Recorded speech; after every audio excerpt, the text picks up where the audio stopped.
ये केस हमें अलग अलग दिशाओं में ले जाने वाला है। ये केस एक चेज है, एक पेचीदा मुश्किल चेज। नासिक, गोवा, कोल्हापुर, सातारा, वाई, नागपुर, रत्नागिरी, सोलापुर, पुणे, मुंबई, सूरत। हम एक खतरनाक आदमी का पीछा कर रहे हैं। वो कौन है इस वक्त हमें कोई आइडिया नहीं। वो क्या है, वो ऐसा क्यों है, इसका भी कोई अंदाजा नहीं है।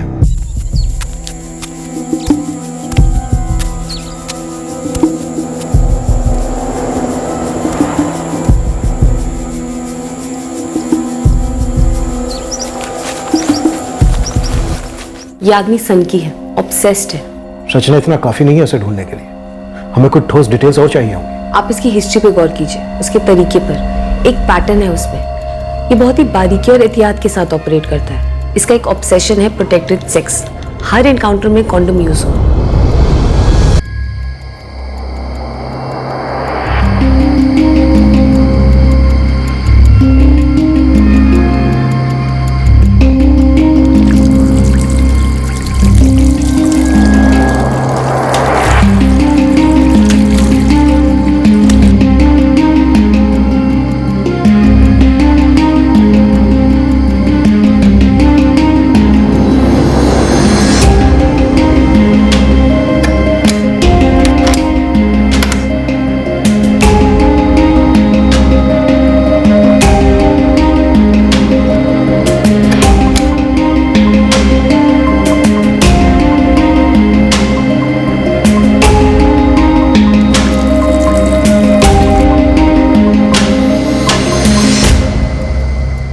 उसके टारगेट्स में भी कोई पैटर्न है? कोई खास किस्म के शिकार को चुनता है? बिल्कुल, ये खास प्रोफाइल के विक्टिम्स को चुनता है और उनको टारगेट बनाने के तरीके में भी एक पैटर्न को फॉलो करता है।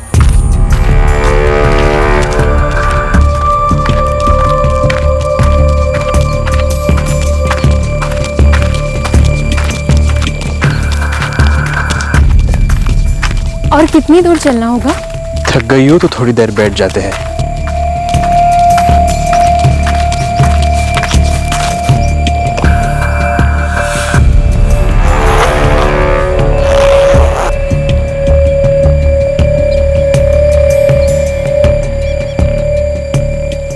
ये लो, प्यास बुझ जाएगी।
एक स्थानीय गांव वाले ने इस औरत की शव को सबसे पहले देखा और पुलिस को सूचित किया। अब तक इस औरत की कोई पहचान नहीं हो पा रही है क्योंकि क्राइम सीन में जो चीजें मिली है वो गुमराह करने वाली मालूम हो रही है। पुलिस पूरे इलाके में ढूंढ रही है लेकिन ऐसा लग नहीं रहा है कि मुजरिम कोई भी सुराग पीछे छोड़कर गया।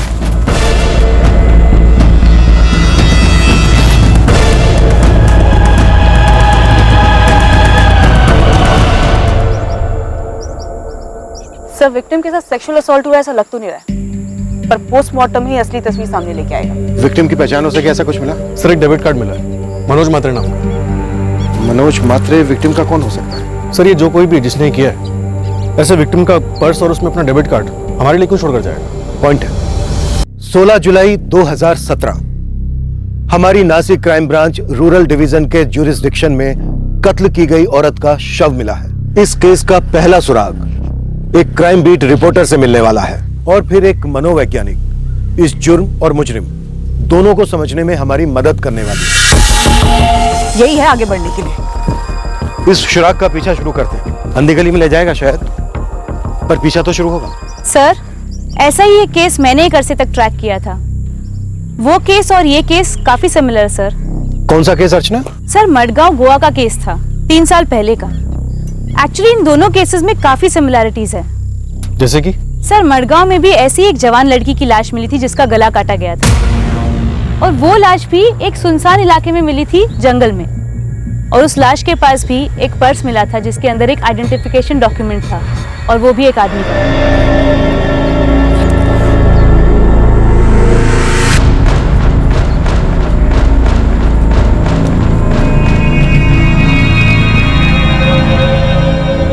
अनंत किनी।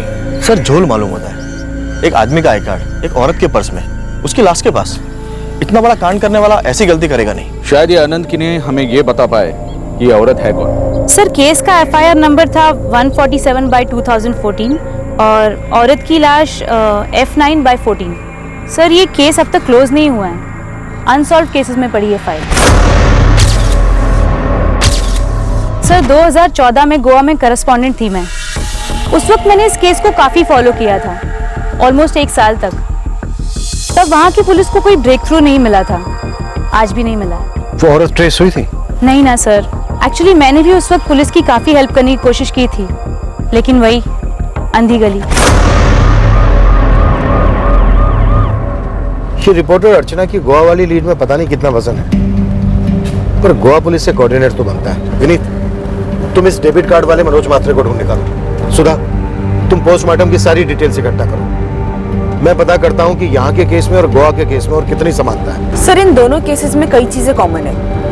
तो क्या हम एक सीरियल किलर का पीछा कर रहे हैं?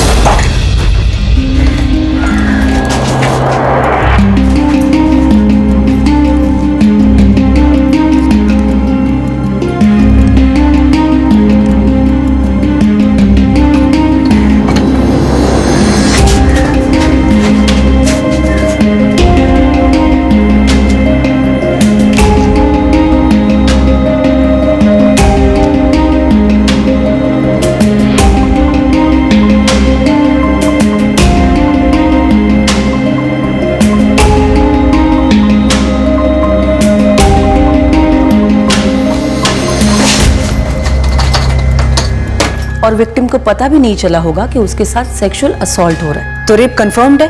हाँ, सेक्सुअल एक्टिविटी तो हुई है, उसमें कोई दो राय नहीं है। लेकिन अजीब बात यह है कि सीमन की ट्रेसेस नहीं मिलेगी। जरूर कल्प्रिट ने कॉन्डम यूज किया होगा। आप कह रही थी कि विक्टिम को पता भी नहीं चला होगा? अल्काजेरॉन एक बेहोश करने वाला ड्रग है और विक्टिम के ब्लड स्ट्रीम में भारी मात्रा में पाया गया है। मतलब विक्टिम को टारगेट किया गया था, उसे सुनसान इलाके में ले जाके उसे बेहोश किया गया, शायद पानी या फिर ड्रिंक में ड्रग मिलाकर, और फिर उसका रेप हुआ और फिर कत्ल। पूरी संभावना यही हुआ होगा। लेकिन डॉक्टर, हमें क्राइम सीन से कोई भी कॉन्डम नहीं मिला है और ना ही ऐसी कोई चीज मिली है जो सेक्सुअल असॉल्ट या फिर मर्डर से जुड़ी हो। मुजरिम ने कोई एविडेंस पीछे नहीं छोड़ा है, बहुत चालाक मालूम होता है, शायद तजुर्बेकार। और विक्टिम, इसके बारे में कोई डिटेल? जो आपको मिला था उससे यही लगता है कि विक्टिम गरीब तबके को बिलोंग करती होगी। हाँ, इस डेबिट कार्ड की डिटेल्स हमें हमारे बैकएंड से पता करनी होगी कि इस मनोज मात्रे का अकाउंट हमारे कौन से ब्रांच से लिंक्ड है। मिस्टर राव, जितना जल्दी हो सके उतना अच्छा होगा। इस केस में यही एक लीड है हमारे पास, मनोज मात्रे का डेबिट कार्ड जो हमारी की औरत के पर्स में से बरामद हुआ। इस मनोज मात्रे की डिटेल्स मिल जाए तो हमारी काफी हेल्प होगी।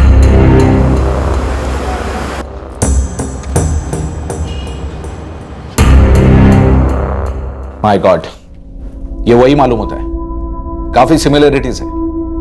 हमारे केस में भी विक्टिम के ब्लड स्ट्रीम से अल्काजेरॉन का हेवी डोज पाया गया था। सफियो, तुम्हारे केस में भी विक्टिम के साथ सेक्सुअल असॉल्ट हुआ था, कॉन्डम यूज हुआ था? यस गावड़ी, कॉन्डोम पहनकर सेक्सुअल असॉल्ट और उसके बाद गला काटा गया। कत्ल के 14 घंटे बाद बॉडी मिली थी। रेप, सेक्सुअल एक्टिविटीज तो हुई है, लेकिन विक्टिम को तो पता ही नहीं चला होगा क्योंकि वो बेहोश रही होगी और हमें 7 ट्रेसेस तो मिले नहीं। तो इसलिए हम ये कह सकते हैं कि असॉल्ट कॉन्डोम पहनकर किया गया होगा। सर, हमें क्राइम सीन के आसपास कुछ भी नहीं मिला सिवाय उस औरत के पर्स में मिले लाइसेंस के, जो किसी अनंत किनी के नाम का था। और इस अनंत किनी का कोई कनेक्शन नहीं बना? जी नहीं, कोई कनेक्शन नहीं बना। और ये ड्राइविंग लाइसेंस मंगलुरु आरटीओ ने इशू किया है और अनंत किनी हमें मंगलुरु में ही मिला। अनंत किनी का ड्राइविंग लाइसेंस विक्टिम के पास कैसे आया? हाँ हाँ सर, अनंत गिरी मेरा ही नाम है, ये फोटो मेरा ही है और ये ड्राइविंग लाइसेंस भी मेरा ही है। वैसे कहाँ मिला ये? इस औरत के लाश के पास, मडगांव गोवा में। लाश के पास? कैसे? वही तो हम तुमसे पूछने आए हैं, गोवा से। मिस्टर अनंत किनी, ये औरत है कौन?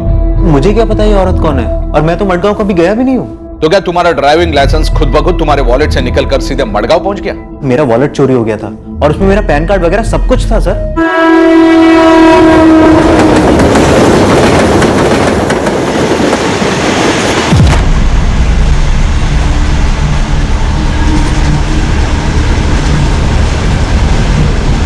सर 6 महीना पहले की बात है, मैं अपनी वाइफ को कोची छोड़ने गया था उसके पेरेंट्स के घर डिलीवरी के लिए।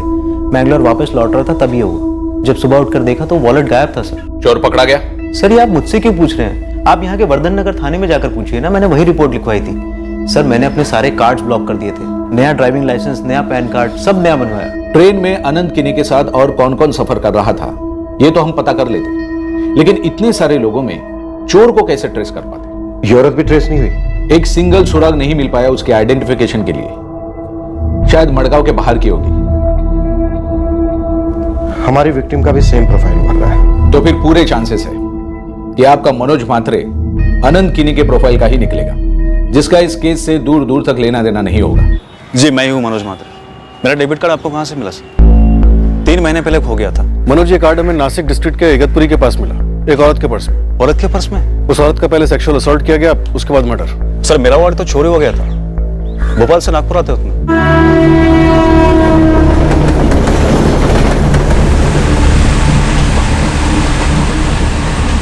और जब सुबह मेरी नागपुर में नींद खुली तब जाकर मुझे पता चला कि मेरा तो वॉलेट ही गायब है। शुक्र है मेरे वॉलेट में सिर्फ बैंक के कार्ड्स थे, जो उसे तुरंत मैं ब्लॉक कर सका। इस औरत को जानते हो? मैं कैसे जानूंगा सर, मेरा नासिक साइड में तो आना जाना हुआ ही नहीं कभी।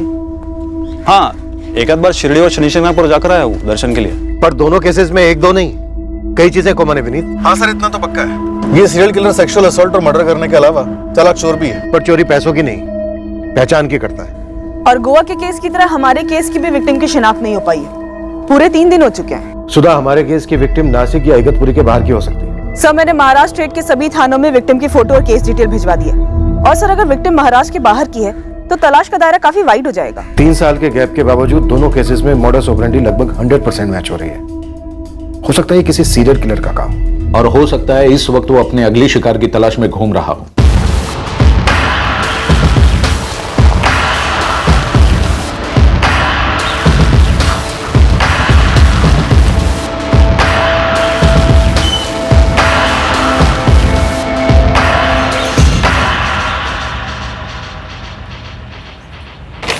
काफी एक्सपीरियंस है काम में। जगदीश माने? जी वो तो है, काफी टाइम से हूँ इस लाइन में। ये मास्क उतार सकते हो? चेहरा देखना है तुम्हारा। जी बिल्कुल। आपके यहाँ के सभी मजदूरों को भी ये मास्क पहन लेना चाहिए। इतनी धूल मिट्टी उड़ती है, फेफड़ों के लिए अच्छा नहीं है। तुमने मुंबई की साइट क्यों छोड़ी जगदीश? बिल्डिंग बन गई? नहीं जगदीश, मेरा मतलब है कि तुम मुंबई का काम छोड़ के पुणे क्यों चले आए? अब मुंबई में तो काम की कमी है नहीं। मैं मजदूरों को बहुत अच्छी तरीके से संभाल सकता हूँ अश्विन जी, लेकिन मुंबई की भीड़ और ट्रैफिक को संभाल ना पाया। मुझे ज्यादा शोर पसंद नहीं है, थोड़ी हरियाली हो, खामोशी हो, अच्छा लगता है।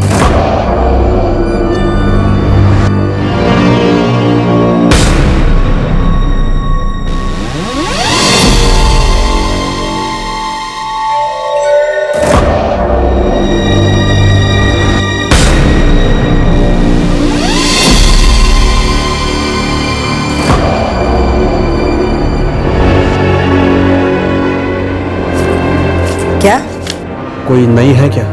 35 है। सबके साथ बैठ चुका हूं मैं, कोई नई है तो बताओ। अरे 15 लड़कियों की जगह है मेरे पास, 35 को ठूस के रखा है मैंने। लड़की है, कोई माचिस की तिल्ली नहीं जो डब्बे में बंद कर दूं।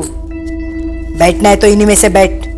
जब मैं साइड की धूल और पसीने से घर लौटता हूँ ना, तो मुझे ताजी हवा लगती है, बस थोड़ी खुशबूदार हो। ठीक है जगदीश, मैं अपने अब सेठ से बात करता हूँ, तुम मुझे कल आकर मिलो, मुझे लगता है तुम्हें काम मिल जाएगा। जहां पर भी घात लगाए बैठा है ये सीरियल किलर, अगले शिकार पर लपकने से पहले ही हमें इसे रोकना है। आप सही कह रहे हैं। दरअसल तब 2014 में हमें केस को ठंडा पड़ने नहीं देना चाहिए था। रचना शानबाग की बात हमें सीरियसली लेनी चाहिए थी।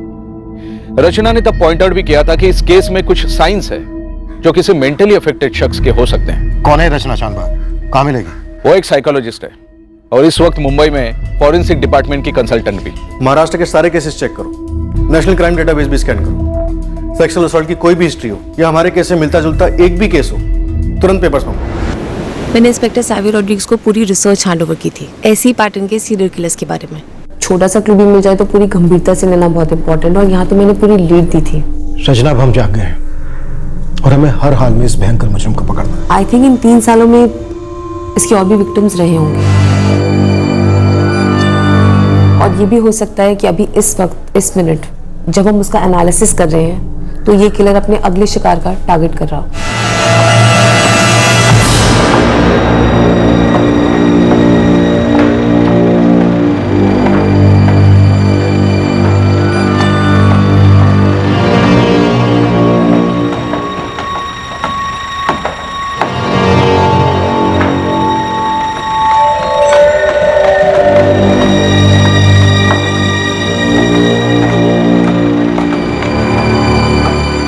भारी पड़ रहा हो तो कम उठाओ वरना गिर पड़ोगी मधु। मैं मधु नहीं हूँ माने साहब, मैं तेजस्वनी। सॉरी तेजस्विनी। मास्क है तुम्हारा? मैंने दिया था ना पहनने को। वो साहब मास्क पहन के ना काम करने को जमता नहीं है।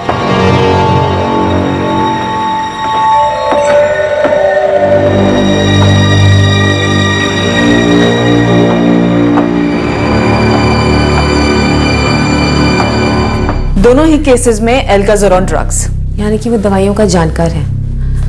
इस दवा से तुरंत नींद आ जाती है, वो ये बात जानता है। और उसी बेहोशी की हालत में वो विक्टिम्स के साथ सेक्स करता है, फिर उन्हें मार डालता है। क्यों? जाहिर सी बात है, ताकि वो जिंदा न बचे उसे पहचानने के लिए। वो सेक्सुअल असॉल्टर होने के साथ साथ कातिल भी है। कत्ल सिर्फ उसके एक बचाव का तरीका है। उसका ऑब्जेक्टिव है सेक्स। सेक्स की भूख एक लत है, उसके लिए एक ऑब्सेशन है, एक बेलगाम जुनून की तरह। लेकिन उसका जुनून यही खत्म नहीं होता। इन्वेस्टिगेशन को गुमराह करने का भी उसका एक तरीका है। वो आपको भी गुमराह करने में उतनी ही मेहनत करता है। आप उसको कहाँ ढूंढेंगे वो पहले से ही प्लान कर लेता है। आपको नासिक पुलिस को नागपुर भगाया और मडगांव पुलिस को मंगलुरु भगाया। हमें इस आदमी का चेहरा चाहिए, इस आदमी का नाम चाहिए। मैं दावे के साथ कह सकती हूँ कि ये आदमी कोई फिक्स नाम से ऑपरेट नहीं करता होगा।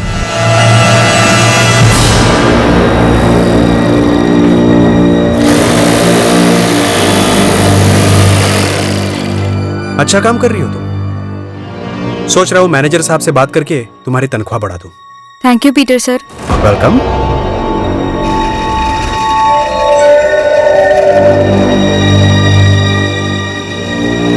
छुट्टी चाहिए थी ना तुम्हें? कल ले लो, तनख्वाह नहीं कटेगी तुम्हारी। धन्यवाद विजय साहब। ठीक है जगदीश, मैं अपने अब सेठ से बात करता हूँ, तुम मुझे कल आकर मिलो, मुझे लगता है तुम्हें काम मिल जाएगा। स्प्लिट पर्सनालिटी, आइडेंटिटी का मसला नहीं, वो इन जुर्मों में अपना असली नाम इस्तेमाल नहीं करना चाहता होगा, और जब वो इन दोनों औरतों से भी मिला होगा तो अलग अलग नाम से मिला होगा। वो कॉन्डोम यूज करता है इसलिए नहीं कि सीमेन सैंपल पुलिस की मदद करेंगे।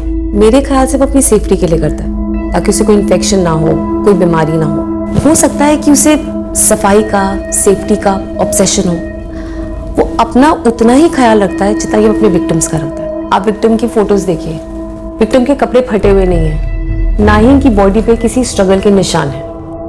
सेक्सुअल एक्टिविटी हुई थी यह हमें पोस्टमार्टम रिपोर्ट में पता चला है, लेकिन क्राइम सीन पर उसने कोई निशान नहीं छोड़ा। वो पहले अपने विक्टिम्स को बेहोश करता है, फिर बहुत ही सावधानी से उनके कपड़े उतारता है, फिर उनके साथ सेक्स करता है, फिर उसके बाद उनका कत्ल करता है, और फिर उतनी एहतियात के साथ उनके कपड़े उन्हें वापस पहनाता है।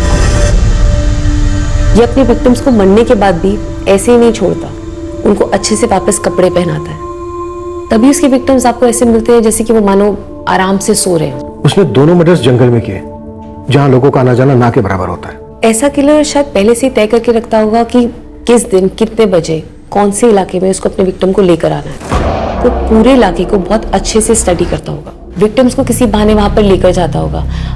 इगतपुरी के पास जंगलों में जहां पर आपको इस विक्टिम की लाश मिली, वहां पर कुछ मशहूर है। एक मंदिर है, इच्छापूर्ति मंदिर। मडगांव में भी कृष्ण मंदिर है, क्राइम सीन से थोड़ी ही दूर। तो शिकार को मंदिर ले जाने के बहाने वो जंगलों के रास्ते जाता होगा, और शायद शादी का भी झांसा वासा देता होगा। Who knows? मैंने मडगांव वाले केस में सारे पैटर्न स्टडी किए थे और अपनी रिपोर्ट फाइल की थी, और इस केस को साइनाइड किलर की केस स्टडी के साथ मैच किया था। Bus stop killer. Right. Cyanide killer mostly bus stop पे अपने शिकार को मारता था, और ये शख्स जंगलों में, वो भी एक जगह अपना शिकार नहीं करता था, अलग अलग शहरों में घूम कर करता था। और ये 2014 में मडगांव, 2017 में नासिक, और अब ये शख्स नासिक में नहीं मिलेगा। इस शख्स का चोरी करने के तरीके में भी एक पैटर्न है। ये अलग अलग जगहों से वॉलेट्स चुराता है और उनके आईडीज इस्तेमाल करता है। मडगांव में मंगलुरु के किसी आदमी का और नासिक में नागपुर के किसी आदमी का आईडी इस्तेमाल हुआ है। ये शख्स सिर्फ कत्ल करने के लिए सफर नहीं करता है, चोरी करने के लिए भी सफर करता है। वो शायद काफी दूर दूर तक जाता होगा, चोरी के लिए भी अपना टारगेट काफी सावधानी से चुनता होगा, शायद उनसे पहले दोस्ती भी करता हो, शायद इस बात को भी इंश्योर करता हो कि वो लोग उस शहर नहीं जा रहे जहां वो कत्ल प्लान कर रहा है। ये दोनों अनंत किनी और मनोज महात्रे, इन दोनों की वॉलेट्स चोरी करने में भी एक चीज नोटिस करने लायक है। इन दोनों की वॉलेट्स चोरी हुए हैं, सेलफोन्स नहीं, जबकि इन दोनों के सेलफोन्स चोरी करना भी उतना ही आसान होता। मतलब ये अपने साथ कोई ऐसी चीज नहीं रखना चाहता जिससे ट्रेस हो सके। बिल्कुल। तो फिर ऐसे शातिर को कोई चेहरा, कोई नाम कैसे दें? ये जो आपके दोनों विक्टिम्स हैं, ये निचले तबके से हैं। हो सकता है कि ये दिहाड़ी मजदूरी करते हों या फिर अपने परिवार से दूर रहते हों, इसीलिए इनकी मिसिंग कंप्लेंट आज तक अब तक नहीं पहुंची है। या ये भी हो सकता है कि इनके आगे पीछे कोई ना हो, इसलिए इनके परिवारों में कोई भूचाल नहीं आया। ये शख्स या तो ये इसी तबके का है या फिर इस तबके के लोगों के साथ काम करता है, उनके कांटेक्ट में है, जहां पर ये इन लोगों को स्पॉट करता है और फिर उनसे दोस्ती करता है। उसके अंदर कोई तो ऐसी क्वालिटी है, कोई तो ऐसी पार है जिससे वो औरतों को कंफर्टेबल फील करवाता है, या फिर यूं कहिए उन्हें फंसाता है।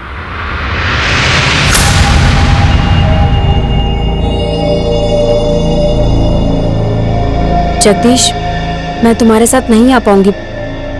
मेरे यहाँ 2 बच्चे हैं जो मेरे पति ने मेरे गले बांधे और भाग गया कुतरा। देखो, तुम वहां अच्छा कमा सकोगी, बच्चों को सिखा सकोगी, क्या इससे खुशी नहीं होगी तुम्हें? लेकिन क्या मुझे इससे अच्छा काम मिलेगा? मतलब जो यहाँ से ज्यादा पैसे दे, और ऊपर से वहाँ रहने का, खाने का खर्चा यहाँ से बहुत ज्यादा होगा ना। अच्छा काम दिलाना मेरी जिम्मेदारी मधु। यहाँ से 2 गुना ज्यादा बचा पाओगी तुम।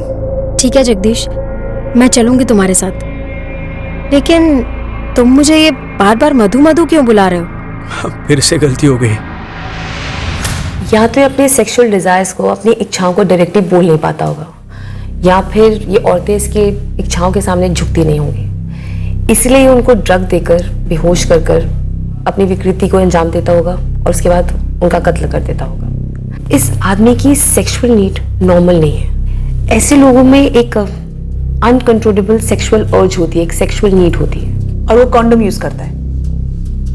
सिर्फ इतना क्लू काफी नहीं है हमारे लिए। ओके, अभी तक हमारे पास क्या हिस्ट्री है? 2014 मडगांव, 2017 नासिक, 2015, 2016, इन 2 सालों में भी जरूर कुछ हुआ होगा, या फिर 2013, या फिर उससे कुछ पहले भी कुछ किया हो। रेड लाइट एरियाज, वो कोठों पे जरूर जाता हो, वो तो हम खंगाल रहे हैं, लेकिन वहां पर भी आप उसको उसके बिहेवियर पैटर्न के हिसाब से ढूंढेगा। आजकल ज्यादातर सेक्स वर्कर्स प्रोटेक्शन पर इंसिस्ट करते हैं, उनके पास अपना स्टॉक होता है, लेकिन क्योंकि हमारा सीरियल किलर सफाई और सुरक्षा पसंद है, वो अपना कॉन्डम्स का स्टॉक लेकर जाता होगा और इंसिस्ट करता होगा कि वही यूज करे।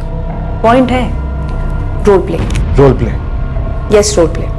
हो सकता है कि वो इन औरतों के लिए डेस्परेट हो, उनके लिए तड़पता हो, इन्हें पाना चाहता हो, इनके साथ सोना चाहता हो, लेकिन ये औरतें उसके सामने झुकी ना हो, और क्योंकि वो डेस्परेट है, सनकी है, वो इन सेक्स वर्कर्स से रोल प्ले करवाता होगा ताकि वो औरतें बन जाएं जिसके लिए वो डेस्परेट है। तो शायद इन सेक्स वर्कर्स को वो उस नाम से बुलाता होगा जिन औरतों के साथ वो सेक्स करना चाहता होगा। Quite possible. वो अपनी सारी फैंटेसीज इन सेक्स वर्कर्स के द्वारा पूरी करता होगा।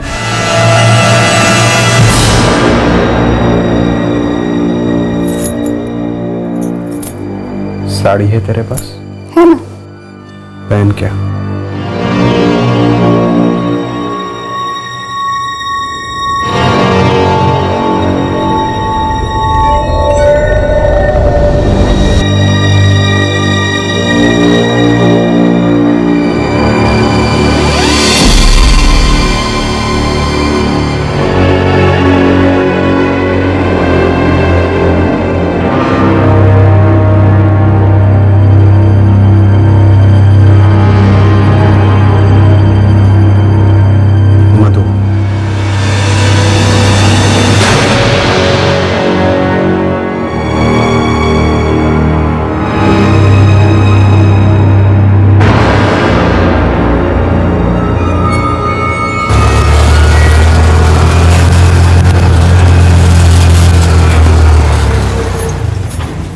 अरे अस्मिता, थोड़ा जल्दी आना, मेरी और भी सवाल है। अरे जाने तो दे पहले। क्या रे गुरु, क्या काम है? अस्मिता सुनना, मुझे एक आदमी चाहिए। वो थोड़ा येड़ा है, क्रैक। साहब लोग बोल रहे थे ये जो तेरा नासिक वाला अड्डा है वहाँ गारंटी आया रहेगा। तूने मुझे आधार कार्ड का सेंटर समझ के रखा है क्या? फोटो तो दे उसका। वही तो नहीं है। तो फिर हवा से ढूंढ के निकालूं क्या? अरे तू समझ नहीं रही, मतलब मुझे इतना ही पता है कि वो येड़ा है, सनकी है, बस। हमारे पास जो आधे से ज्यादा आते हैं ना, वो येड़े और सनकी होते हैं। ये अलग टाइप का येड़ा है, मतलब अपना कॉन्डोम साथ लेकर आता होगा। सच में बोल रहा हूँ। अब देख, तेरा नाम अस्मिता है ना, अगर वो तेरे साथ बैठेगा तो तुझे किसी और नाम से पुकारेगा, करिश्मा, रेशमा या कुछ और। अरे कोई आइटम होगी, इसके हाथ नहीं आई होगी, तो रोल प्ले टाइप का कुछ करता होगा ऐसा। साहब लोग बोल रहे थे। आगे बोल। शायद कुछ खास कपड़े पहनने को बोलता होगा, और शायद सेक्स भी अलग तरीके से करता होगा। तो कुछ पागल रे, ये टाइप का कुछ। मेरा पाला तो ऐसा किसी से नहीं पड़ा अभी तक। तो बात घुमा अपने कोठे पे और बाकी कोठों पे भी। क्यों भाई, क्या किया इसने? किसी की जेब काट के भागा है क्या? गला काटा है, कम से कम 2 औरतों का, और इससे ज्यादा भी हो सकती है। एक सीरियल किलर हो सकता है। मतलब ये वैसा साइको है जैसे फिल्मों में साइको होते हैं? वैसा ही, पहले दवा खिलाता है, बेहोश करता है, और कॉन्डोम पहन के रेप करता है, फिर मर्डर, फिर फरार। सर इस तरफ वाले सभी चेक किए, कोई भी पैरोल पर नहीं। ये बीच में मर्डर रेप केस के जितने भी पंटर बेल पर हैं सभी को राउंड अप कर रहे हैं, और ये रेप केस अक्यूज्ड सभी की कंपलसरी हाजिरी चल रही है सर। मुझे लगता है हमारा टारगेट दिखने में खूंखार नहीं होगा, एक सभ्य किस्म का चेहरा होगा जिसे देखकर औरतें डरती नहीं होंगी दोस्ती करने में। कोई ऐसा होगा जिसे ये देखकर बिल्कुल फीलिंग ना हो कि उसके अंदर इतनी विकृति भरी पड़ी है। लेकिन हाँ, किसी ने उसकी कोई अजीब आदत नोटिस जरूर की होगी, पर उससे कोई खतरा महसूस नहीं किया। सर टिटवाला, कल्याण का सारा, इन जगहों पर जहाँ भी कंस्ट्रक्शन का काम जोरों शोरों से चल रहा है, हमने सब जगह अपनी टीम लगा दी है। गुरु खबरी वहां रेड लाइट एरिया चाहता है। विनीत सुधा, जितने भी मर्डर एक्यूज्ड बेल पर बाहर हैं उन्हें ट्रैक करो, जिनमें किसी तरह की कोई सनक हो, जैसा कि रचना कह रही है। हो सकता है ये शख्स रडार में आया हो पहले कभी, पर हाथ से फिसल गया, बेलजम की हो, कुछ भी हो सकता है। हर मुमकिन एंगल टटोला, पूरी ताकत लगाकर हमें उसे ढूंढना है।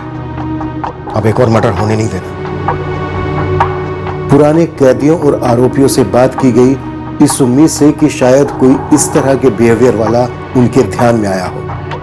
रेड लाइट एरिया के कोठों पर हमारे खबरी पूरे जोश से उस शख्स के बारे में कोई ना कोई सुराग ढूंढने की कोशिश में थे। रचना शानबाग नेशनल क्राइम डेटाबेस से इस तरह के अन्य अपराध और उनसे जुड़े आरोपियों को खोजने में हमारी मदद कर रही थी।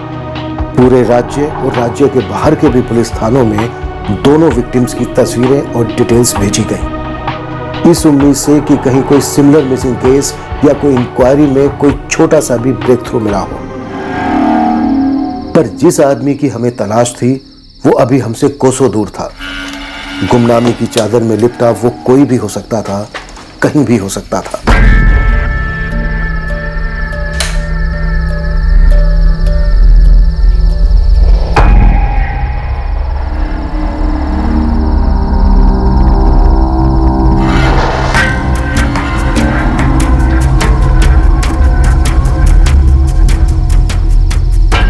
The number you have called is currently again later. Thank you. हम उसे ढूंढ रहे थे और वो भी किसी की तलाश में था. तुम्ही डायल केलेला नंबर बंद आहे. कृपया थोड्या वेळाने. पर हमारे अलावा इस विकृत हत्यारे को कोई और भी खोज रहा था.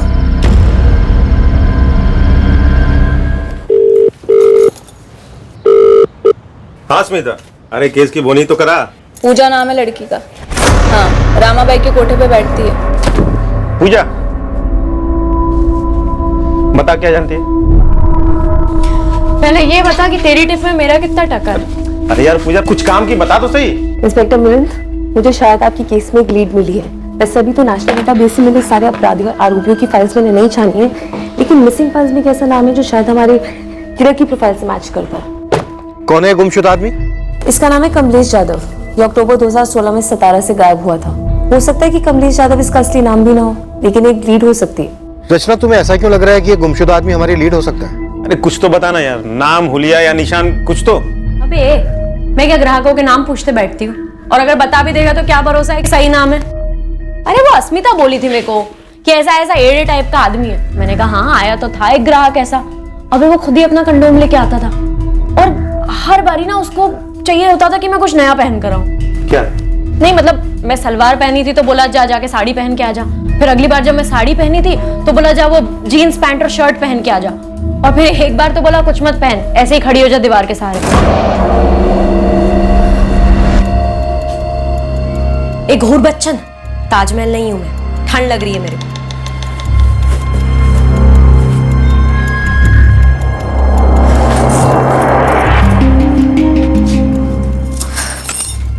अबे चवन्नी कम, धंधा करती हूँ एक बात है, लेकिन खिलौना नहीं हूँ, समझा?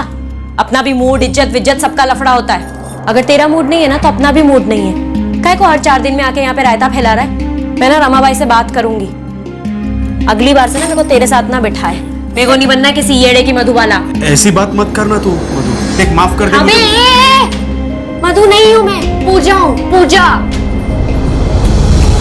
खुद दिन जो टोचन दिया ना साले को, आज तक नजर नहीं आया है. वो तेरे को मधुबाला बोलता था ना, मतलब बनने को बोला था ना. नहीं नहीं, तू मेरी मधु है, बस इतना ही बोलता था. अभी मैंने भी सोचा क्या फर्क पड़ता है, किसी भी नाम से बुलाया, मैंने कौन सी शादी करनी है उसके साथ में. पर फिर ये बंदा बैठता था मेरे साथ में और कुछ भी होने के पहले ना पानी मांगता था और जाके हाथ धोता था, और फिर सब कुछ हो जाने के बाद में वापस जाके साबुन से हाथ धोता था, और कभी कभी तो यूं ही बीच में ही हाथ धोने चले जाता था.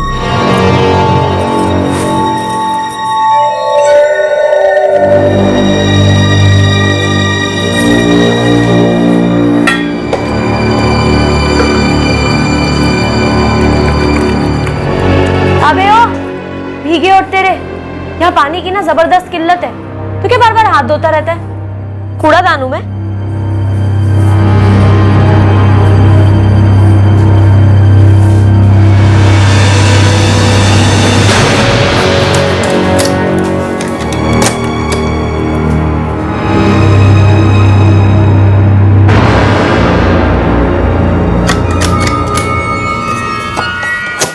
अभी मतलब पूरा ही एड़ा था. वो कुंडी को खोल बंद खोल बंद खोल बंद. एक दिन ना मैंने बोल दिया साले को, मैंने कहा अगर ये टूट गई ना तो रमाबाई सारा पैसा मुझसे वसूलेगी. उसका नाम पता चला क्या? मैंने तो उसका नाम मधुबाला ही रख दिया था. मुझे ये एड़े का स्केच बना सकती है? ये एड़ा ही अपना टारगेट लगता है. चलना गुरु, स्केच स्केच मेरे को कहाँ बनाना आता है? अरे तेरे कौन बोला बनाने के लिए? मतलब हुलिया बता सकती है क्या? मेरे को उसकी हरकतें याद है, थोबड़ा नहीं. और ना ही मेरे पास इतना टाइम है कि मैं उसको याद करने के लिए बैठूं. जितना मुझे पता था मैंने तेरे को सब बता दिया. अब तो मेरा कमीशन दे और तू भी निकल यहाँ से. इतना ही पता है मेरे को.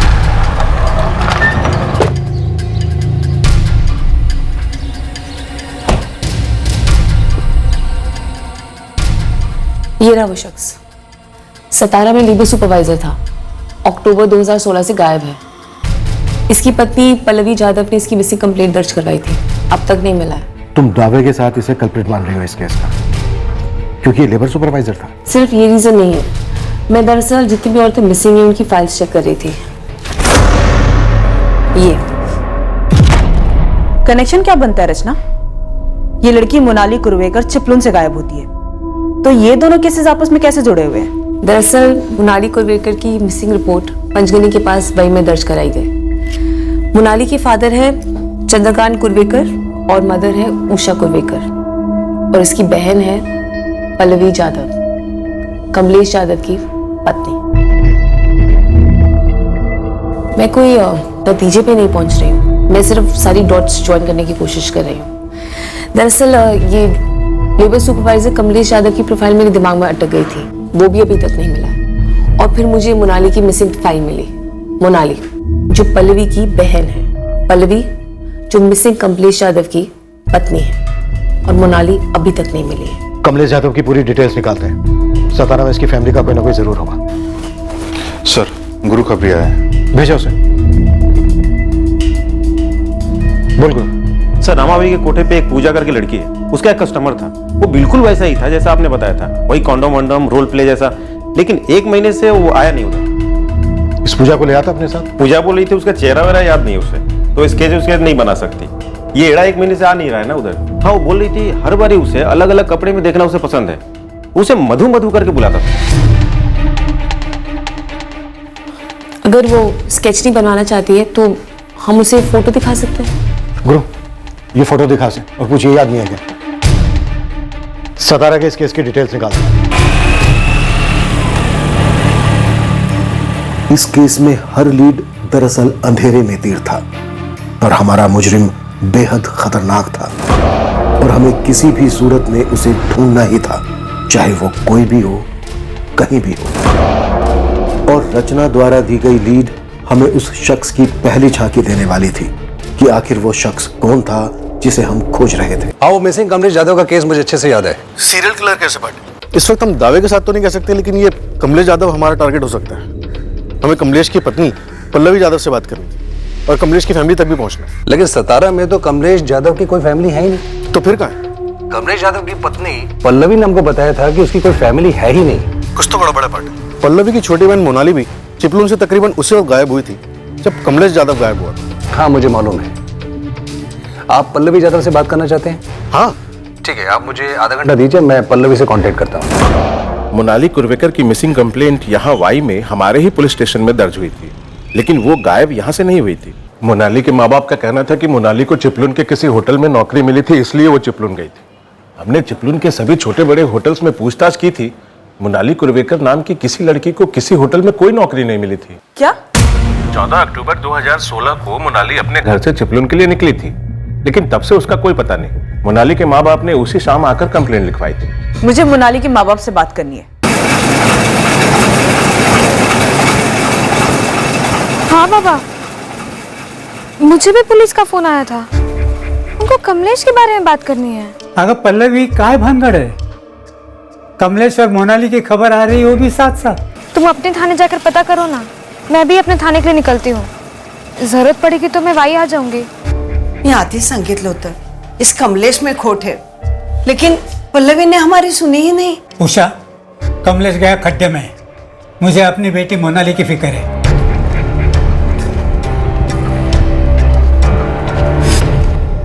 ये है तेरा मधुबाला।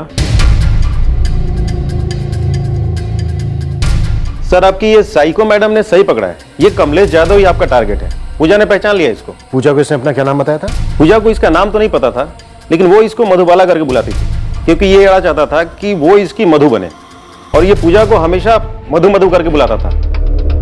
अब हमें पल्लवी और उसके परिवार के पीछे लगना होगा। क्या पता शायद पल्लवी की छोटी बहन मोनाली को इस कमलेश यादव ने मार दिया हो। सर, पूरा परिवार यहाँ पहुंच रहा है, सतारा पुलिस ने कंफर्म किया। पल्लवी और उसके माँ बाप जरूर इस कमलेश यादव के बारे में कोई ठोस इन्फॉर्मेशन दे सकते हैं। वैसे सतारा पुलिस ने कंफर्म किया है कि इस कमलेश यादव का कहीं कोई परिवार नहीं है, नहीं सतारा में और नहीं कहीं और।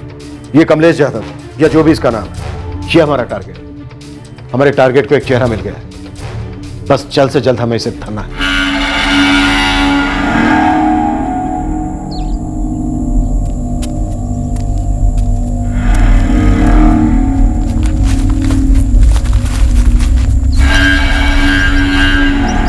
इंस्पेक्टर मिलन बिल्कुल सही है, कमलेश यादव ही हमारा टारगेट है। मुझे और सबूत मिले हैं उसके खिलाफ। और क्या सबूत मिले रचना? मैंने आपसे कहा था ना, ये सस्पेक्ट पहले भी पुलिस के रडार में रहा होगा और फिर फिसल गया होगा, ऐसा ही हुआ है। और ये हुआ था कोल्हापुर पुलिस से। हमारा टारगेट एक केस में आरोपी है, एक मर्डर केस में पकड़ा गया था। इसका असली नाम है सुधीर परब। किसका मर्डर किया था? कब? जैसा तुमने कहा रचना, एग्जैक्ट वैसा ही हुआ। 2013 में इस साइको ने अपना खाता खोला। करेक्शन, 2013 में पुलिस की रडार में आया था। हमें नहीं पता कि इसने अपने मर्डर का सिलसिला कब शुरू किया था। इंस्पेक्टर, मुझे डर है कि हमें इसे जल्द से जल्द पकड़ना होगा, इससे पहले कि किसी और को अपना शिकार बना ले।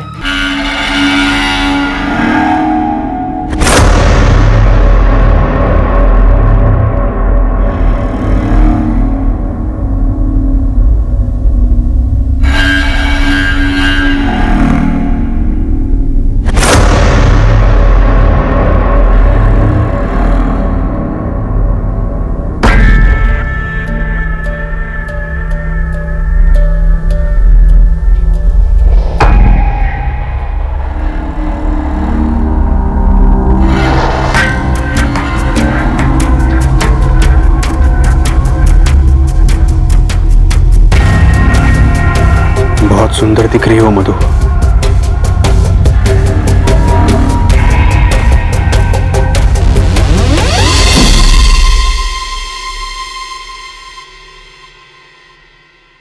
तेजस्विनी, कब निकलना है यहाँ से? मैंने सुपरवाइजर साहब से बात कर ली है, यहाँ से डबल पैसे मिलेंगे। सच? सच। मुझे 1 हफ्ते का वक्त दो जगदीश, वो बच्चों को समझाना होगा। जो भी करना है बस जल्दी करो।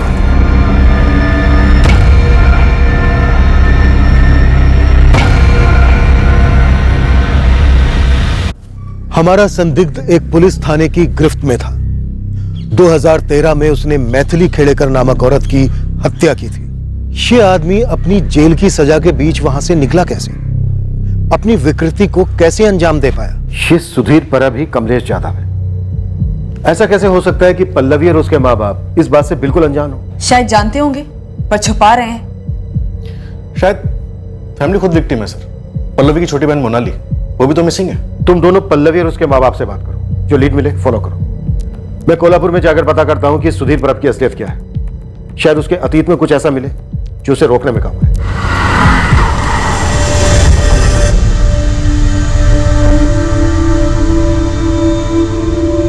इंस्पेक्टर मिलन, मैं इस बात से वाकिफ हूँ, लेकिन मुझे ज्यादा फिक्र है उसके अगले शिकार की। अगर आप इस सुधीर परब का फोटो पब्लिक कर देंगे तो वो उसे अलर्ट कर देगा। पर रचना, रेड अलर्ट जारी नहीं करना उन लोगों के लिए खतरा बढ़ा देगा जो सीरियल किलर के अगले शिकार होंगे। इंस्पेक्टर मिलन, मैं गलत हो सकती हूँ, लेकिन मुझे लगता है कि आपको ऑपरेशन सीक्रेट रखना चाहिए। आपको अपनी पुलिस टीम्स और खबरियों को महाराष्ट्र के अलग अलग शहरों में भेजकर इस किलर के पास पहुंचना चाहिए। आप इसका फोटो पब्लिक कर देंगे तो वो शायद अंडरग्राउंड हो सकता है, और फिर पता नहीं वो कौन कौन से शहरों में जाके किन किन औरतों को अपना शिकार बनाए। बहुत शातिर आदमी है। ओके रचना, एक पॉइंट तक ये ऑपरेशन सीक्रेट रहे, पर ज्यादा देर नहीं। एक जगह कमलेश यादव, दूसरी जगह सुधीर परब, जहाँ से अरेस्ट हुआ था। पता नहीं किस नाम से ऑपरेट करता है। कोठों पर जाता है, कंस्ट्रक्शन साइट पे काम करता है। ऐसे जगह को टारगेट करो। एक शहर, एक कस्बा, एक गांव, कुछ नहीं बचना चाहिए। पुलिस वाले टारगेट टिप देने को रेडी है, बस खबर पक्की होनी चाहिए। 12 अक्टूबर को निकला था कमलेश, उसके बाद कभी लौटा ही नहीं। कोई फोन, कुछ भी नहीं सर। ये उसका तब का नंबर है। ये नंबर 12 अक्टूबर से बंद है? हाँ, मैंने सतारा पुलिस स्टेशन में भी यही नंबर दिया था। पाटिल सर, अक्टूबर 2016 में जो आपने कमलेश यादव के कॉल रिकॉर्ड्स और फोन की डिटेल्स निकलवाई थी, आप वो मुझे भेज दीजिए। ठीक है सुधा, मैं भिजवा दूंगा। मगर कमलेश यादव का फोन अक्टूबर 2016 से लेकर अभी तक स्विच ऑफ है। मैं ट्राई करता रहा। कोई बात नहीं सर, जैसा भी हम उसे ट्रैक कर लेंगे। मैं उस फोन का IMEI नंबर भेज रही हूँ जो कमलेश यादव अभी तक इस्तेमाल कर रहा था। मुझे इस फोन की पूरी डिटेल्स चाहिए अब तक की, अगर ये फोन किसी और नंबर से इस्तेमाल हुआ हो या हो रहा हो। 12 अक्टूबर 2016 को आपका पति कमलेश यादव गायब होते हैं और उसके ठीक 2 दिन बाद यानी 14 अक्टूबर को आपकी बहन और आप लोगों की बेटी मोनाली कुर्वेकर चिपलून जाती है नौकरी के लिए, और उसके बाद कभी नहीं दिखती। आप लोगों ने कभी 2 और 2 नहीं मिलाया? एक बार भी शक नहीं हुआ इस सब के पीछे कमलेश यादव हो सकता है? पहले तुमको यही नहीं मालूम था कि कमलेश यादव गायब हुआ है, और 1 हफ्ते के बाद में पल्लवी ने हमको ये बताया। साहब, कमलेश मेरा पति है, ऐसे कैसे हम मान लें कि मोनाली कमलेश के कारण गायब हुई है? मोनाली तो आई बाबा को बोल कर गई थी कि वो नौकरी के लिए जा रही है। मोनाली, ये कंपनी वाले वहाँ तेरे रहने का क्या इंतजाम कर रहे हैं? आई, उन्होंने बोला है कि रहने का इंतजाम और खाने का इंतजाम वो लोग करेंगे, तो पगार पूरा का पूरा बच जाएगा ना, जो मैं यहाँ भेजूंगी। आज के जमाने में इतना सब कुछ। ये लोग अच्छे तो होंगे ना? मैं एक बार वहां जाके उन लोगों से मिल लूंगी, तो तुझे फोन करके ना सब बता दूंगी। कोई नया बड़ा होटल था जिसमें उसे नौकरी लगी थी। और इस नए बड़े होटल का नाम तक नहीं पता आप लोगों को। मोनाली ने बताया नहीं हमको। ये बात आपको कभी खटकी नहीं? वैसे वाई पुलिस ने चिपलून के हर छोटे बड़े नए पुराने होटल्स में पूछताछ की थी। किसी भी होटल में किसी ने भी मोनाली कुरवेकर का नाम तक नहीं सुना था। मोनाली पहले भी पंचगनी और महाबलेश्वर के होटल में नौकरी कर चुकी थी, इसलिए उस पर शक करने का हमको कोई कारण मिला ही नहीं। पल्लवी, क्या तुम्हारे पास भी अपने पति कमलेश जाधव पर शक करने का कोई कारण नहीं था? उसके अतीत के बारे में कितना जानती हो तुम? कमलेश मुझे 2014 में मिला था। वो हम कामगारों का सुपरवाइजर हुआ करता था। सब उसे बहुत पसंद करते थे, मैं भी पसंद करती थी। ये मास्क पहनने से कम धूल फेफड़ों में जाएगी, ऐसे समझ में आया? इससे तबीयत कम बिगड़ेगी और नुकसान भी कम होगा।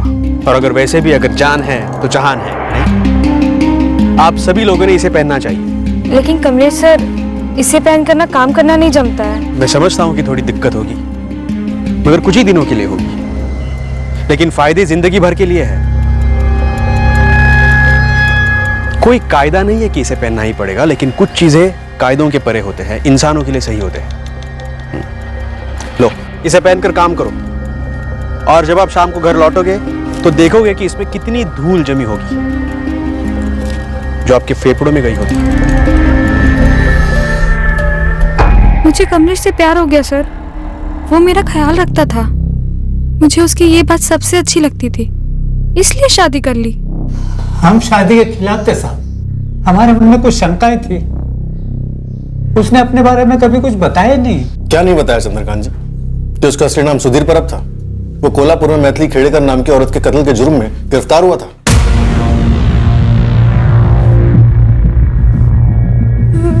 मैं किसी मैथिली के बारे में नहीं जानती। मुझे शक था कि कमलेश की जिंदगी में कोई मधु है। हर बारी उसे अलग अलग कपड़े में देखना उसे पसंद है। उसे मधु मधु करके बुलाता था। तो इस मधु की बात को लेकर तुमने क्या किया पल्लवी?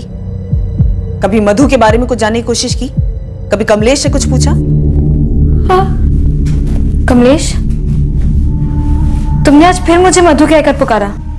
अच्छा, मधु? हाँ, तुमने पुकारा।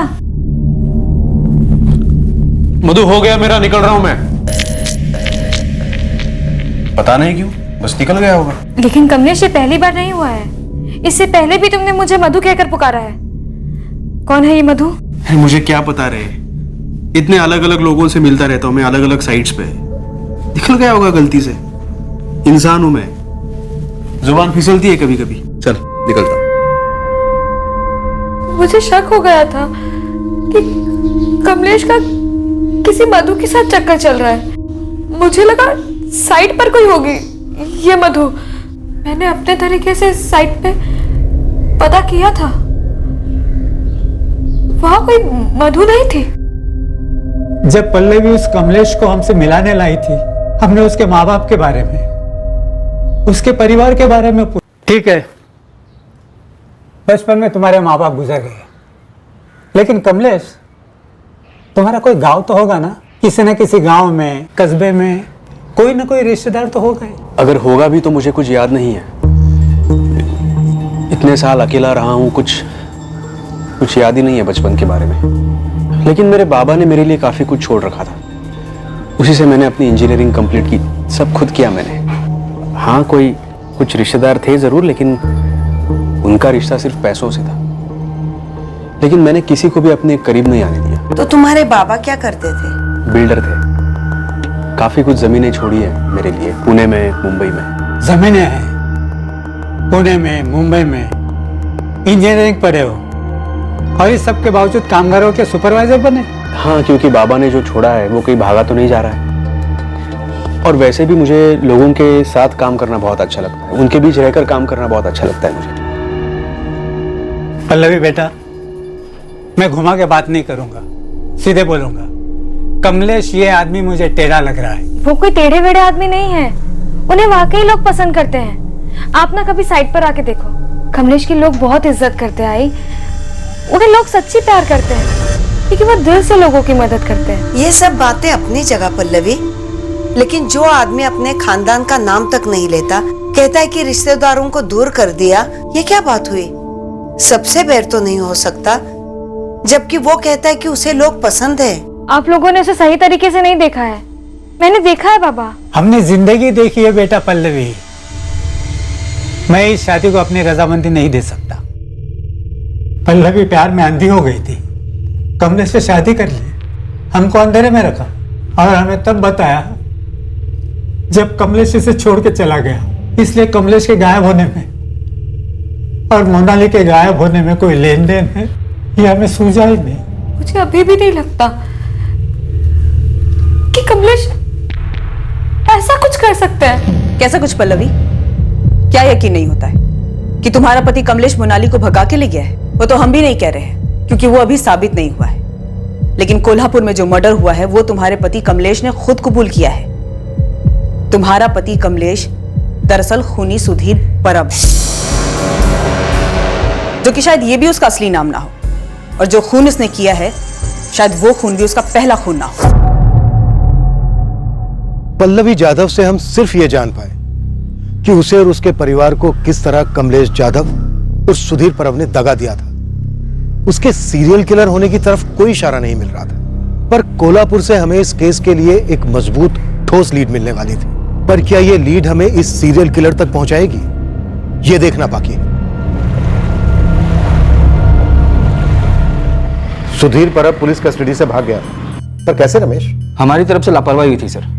19 जून 2013 को कोल्हापुर के पास जंगलों में मैथिली खेड़ेकर की लाश मिली थी।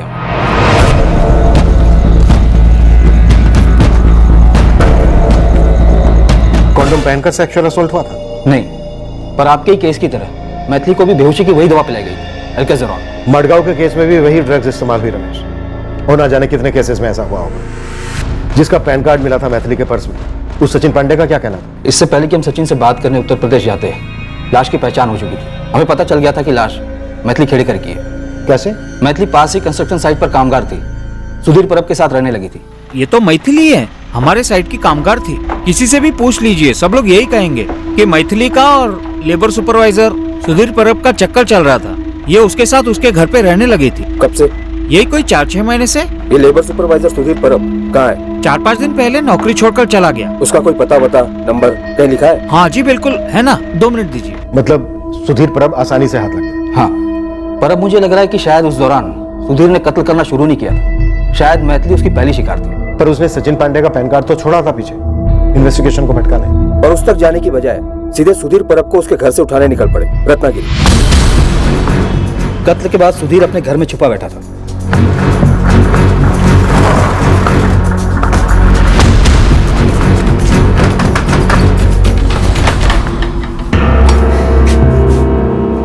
कोल्हापुर पुलिस। सुधीर कुठे है? अंदर है वो। क्या बात है साहब? बुलाओ उसको। सुधीर, आएगा? पुलिस आई तेरे लिए कोल्हापुर से। आएगा ना साहब? अरे शर्ट कहाँ पहन रहा है? अभी तो तेरी पैंट भी उतरेगी लॉकअप में। लेकिन मैंने किया क्या है? अब क्या किया इसने साहब? अच्छा तालमेल है पति पत्नी का। पति पूछता है क्या किया, और पत्नी बोलती है अब क्या किया। कौन सा लगे? मत मारो साहब, मत मारो, मत मारो। मैं बोलता हूं। बोलेगा? बोलता हूं। उठाओ इसे।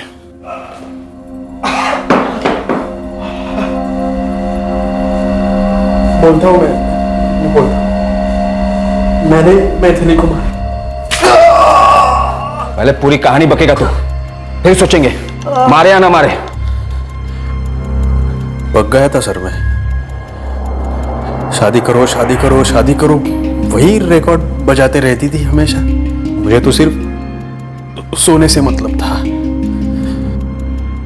इतना ऊब गया मैं कि खलास कर दिया उसको।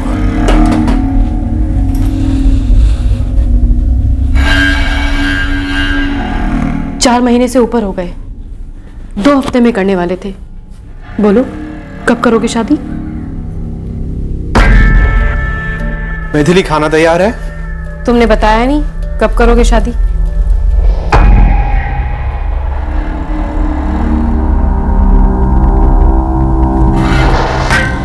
पहले ये बताओ शादी कब करेंगे हम? हाथ भी नहीं लगाने देती थी मुझे। शादी करो वही रिकॉर्ड बजाते रहती थी।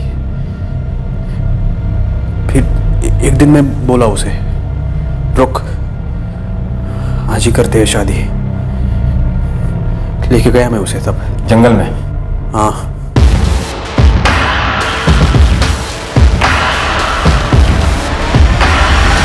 मैंने मैथिली को बोला वहां एक मंदिर है, वहीं कर लेंगे शादी। और फिर उसे अल्काज़ोरान पिला दिया, बेहोश कर दिया। मुझे शादी नहीं करनी थी उससे। इस दवा के बारे में कैसे पता चला तुझे? मेरी आई बीमार रहती थी, डॉक्टर ने बोला था ये दवा पिलाओ, दर्द कम होगा, नींद भी अच्छी लगेगी। तो मैथिली को भी दे दी मैंने ये।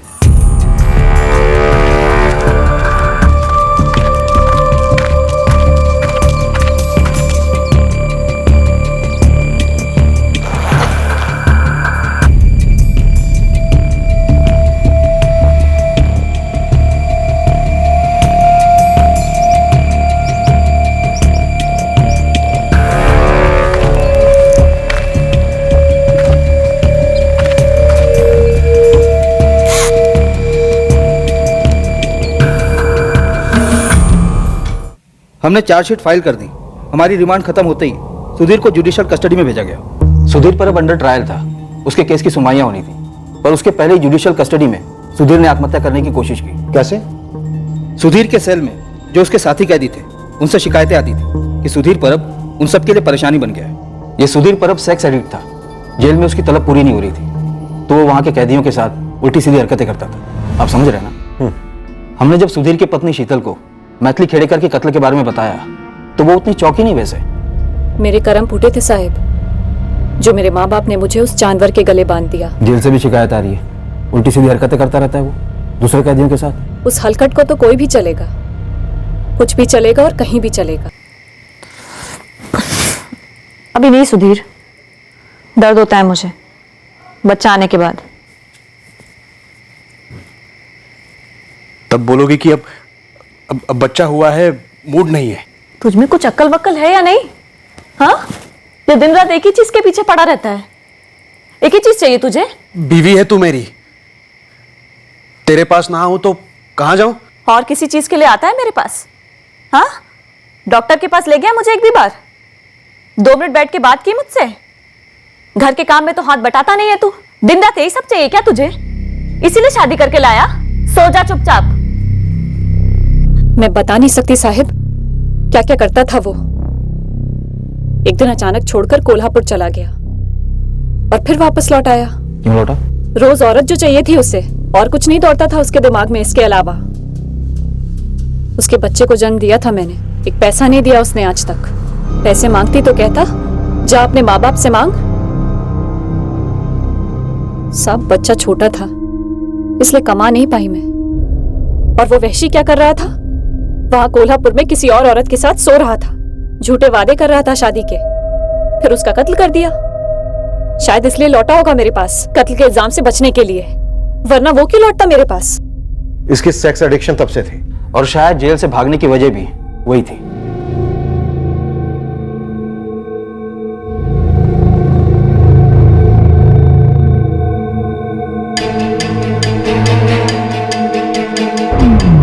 और उसका मकसद खुदकुशी बिल्कुल नहीं था, यह हमें बाद में समझ में आया। हॉस्पिटल में पहले 2 दिन चुपचाप पड़ा रहा, तीसरी रात को हमारे कांस्टेबल कांबले को चकमा दे गया।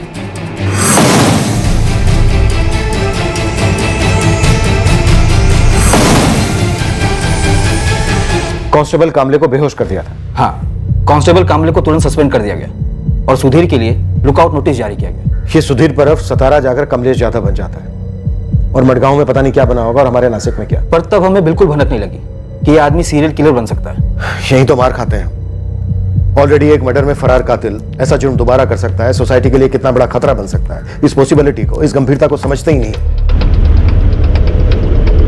विनीत, तुम रत्नागिरी के लिए निकलो, इस सुधीर परब की पत्नी शीतल को ले आओ। अभी निकलता हूँ सर। सदा कमलेश यादव की साली मोनाली कुर्वेकर के केस पर काम कर रही है। शायद मोनाली का भी मर्डर हो गया। बिल्कुल हो सकता है। हमें जल्द से जल्द ये पता लगाना है कि ये सीरियल किलर इस वक्त कहाँ हो सकता है। मैडम, यहाँ मुंबई के कमाटीपुरा के कोठों पर भी ये कमलेश यादव उर्फ सुधीर परब बैठता था, और यहाँ भी सेम नौटंकी, बार बार हाथ धोना और मधु मधु करना। पर क्या ये पता चला कि वो इस वक्त कहाँ है? कोई लीड मिली? मैडम, कंस्ट्रक्शन साइट थोक के भाव से है। मैंने अपने कई बंदों को एक एक साइट पे भेजा है। वैसे एक बात थी मैडम। हाँ बोल। पूरे चांसेस हैं कि मुंबई में भी इसने ऐसे ही रेप और मर्डर किए हों, तो एक बार इसके डिटेल्स को मुंबई के थानों में घुमवाइए। वो हम कर चुके हैं, तू अपना काम कर। हमें कोई लीड चाहिए कि वो इस वक्त कहाँ हो सकता है। आई सजेस्ट कि आप अपनी सर्च पुणे पे फोकस कीजिए। तुम उसकी सोच को ट्रैक कर रहे हो? हाँ, एक हद तक, कि वो क्या सोच रहा होगा कि आप उसको कैसे ट्रैक करोगे। अगर हम उसका पैटर्न फॉलो करें तो वो कंस्ट्रक्शन साइट पे काम करता है। वो जानता है कि शायद आप उसको ढूंढ रहे हो, तो इसीलिए नासिक में मर्डर के बाद वो नासिक तो नहीं जाएगा, ना ही वो कोल्हापुर, सतारा या फिर गोवा जाएगा। चिपळूण तो वो बिल्कुल नहीं जाएगा। और नागपुर में मनोज महात्रे का वॉलेट चुराने के बाद वो नागपुर भी नहीं जाएगा। पुणे, यहाँ पर कंस्ट्रक्शन फुल स्विंग में है, इसलिए चांसेस है कि वो पुणे जा सकते हैं। गुरु खबरी को पुणे भेजो, उससे कहो कि वो वहां की अपनी टीम से कांटेक्ट करें। पुणे की क्राइम ब्रांच यूनिट 3 के अरुण भोसले से बात करो। पुणे की हर कंस्ट्रक्शन साइट स्कैन करो, पर चुपचाप। Okay sir.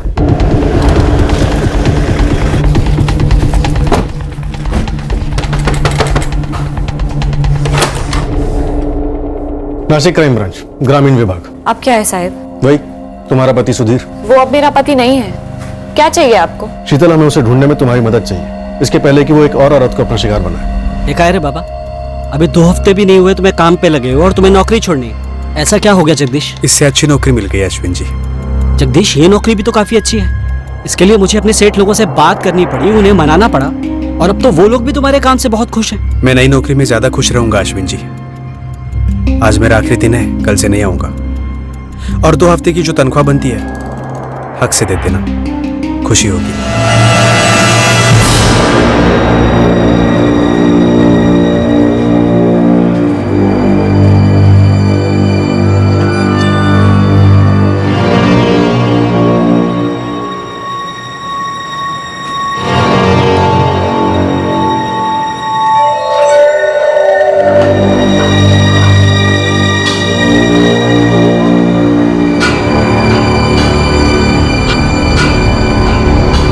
ये मोनाली कुरवेकर चिपळूण से गायब हुई। इसकी बड़ी बहन पल्लवी से शादी की सुधीर ने, कमलेश यादव बन के, सतारा में।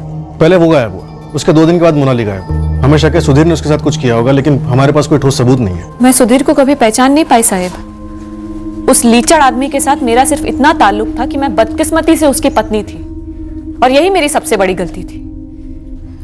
जब पुलिस उसे पकड़ कर ले गई, उसके बाद मैं उससे कभी नहीं मिली। जब वो जेल से भाग गया, पुलिस आई थी पूछताछ करने, तब भी मैंने यही कहा था, और आज भी मैं यही कह रही हूँ साहब कि मैं सुधीर के बारे में कुछ नहीं जानती, सच में। शीतल, अगर सुधीर के बारे में कोई कुछ जानता है और बता सकता है तो वो सिर्फ तुम हो। सुधीर की माँ यहाँ रहती थी, जो 2012 में गुजर गई। उससे ज्यादा और कुछ नहीं जानती मैं। हम उसे पुणे में ढूंढ रहे हैं, वहां उसका कोई दोस्त या रिश्तेदार हो सकता है, कोई अंदाजा है तुम्हें? मैं क्या अंदाजा लगाऊं साहिब, सुधीर को कभी मैं पहचान ही नहीं पाई। बस इतना जानती थी कि उस आदमी में हवस भरी पड़ी थी, लेकिन वो इतनी औरतों का खून कर देगा, ये कभी नहीं सोचा था मैंने। हाँ, भगवान से इस बात का शुक्रिया अदा करती हूँ कि उसने मुझे नहीं मार डाला। किसी मधु को जानती हो तुम? मधु? मधु? कौन मधु?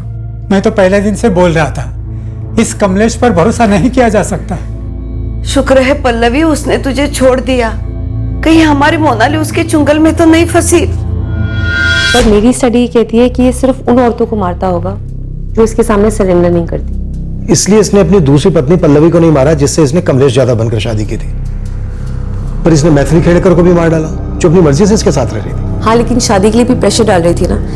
इस आदमी को किसी रिश्ते में बंधना पसंद नहीं है।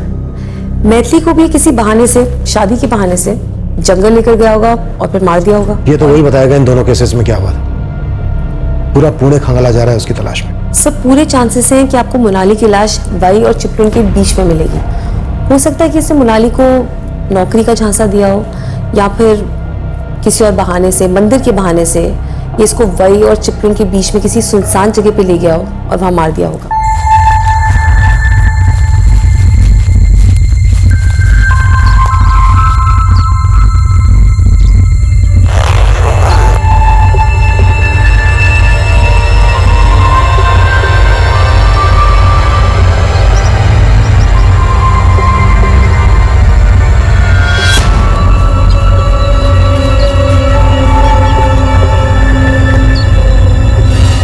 अब तक के सारे मर्डर्स में एक सिर्फ मैथिली है जिसको उसने मारने से पहले सेक्सुअली असॉल्ट नहीं किया, और मैथिली को मारने का रीजन ये था कि वो उसके साथ किसी बंधन में बंधना नहीं चाहता था। वो कोई इमोशनल रिलेशन नहीं चाहता। एक बार उसकी फिजिकल नीड पूरी हो जाती है, उसके बाद वो औरत उसके लिए मायने खो देती है। वो औरत को जैसे एक जीतने वाली चीज समझता है, और एक बार जीत हासिल हो गई उसके बाद वो आगे बढ़ना पसंद करता है, जैसे कि पल्लवी के साथ हुआ। पल्लवी उसको बहुत आसानी से मिल गई, लेकिन हो सकता है कि पल्लवी की बहन मोनाली, वो शायद उसके लिए एक चैलेंज हो, एक चुनौती। तो पल्लवी और उसके परिवार को कभी पता ही नहीं लगा होगा कि सुधीर उर्फ कमलेश उनकी बेटी मोनाली पर घात लगाए हुए था।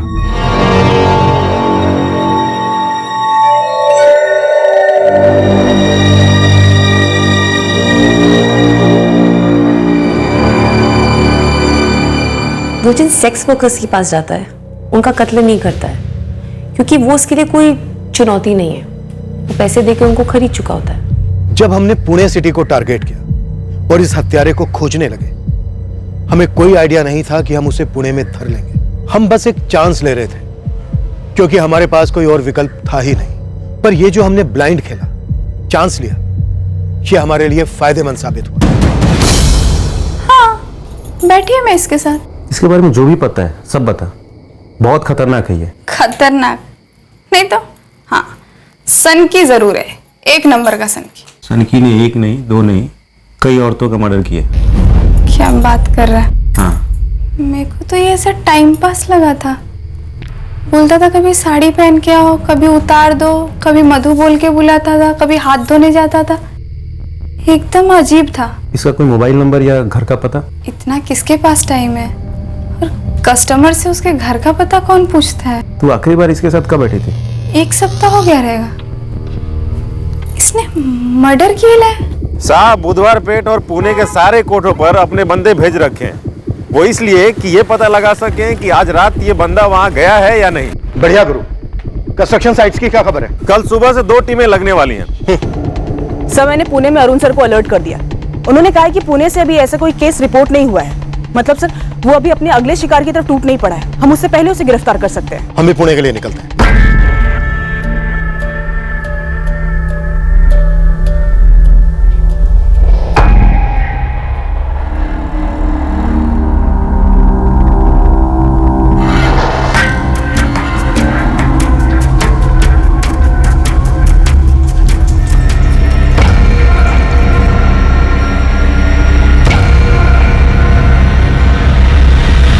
राजू, दीपक, आज ही आजूबा को तकलीफ मत देना।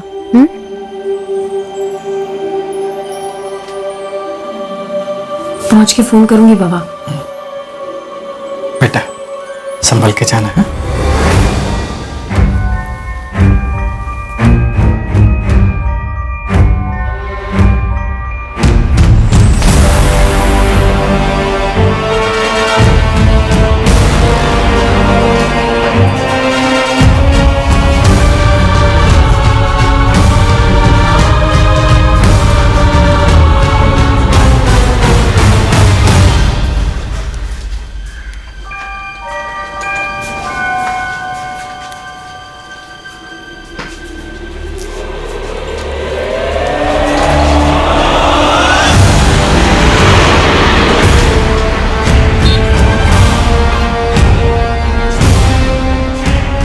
आगे ना एक मंदिर है, मेरा कब से मन कर रहा है वहां जाने का। माथा टेकेंगे और आगे बढ़ेंगे। रास्ते में है? हाँ हाँ, बस रास्ते में ही है, 5-10 मिनट लगेंगे। अभी तुम नई नौकरी शुरू करने जा रही हो, दर्शन तो बनता है नहीं? ठीक है।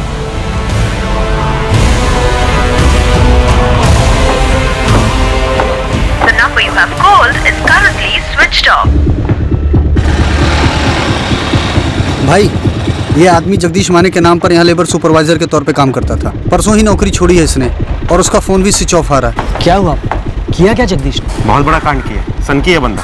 मुझे भी लगा था ऐसा। क्या कहा रहता था? चकभूषण टेकरी के पास घर है इसका।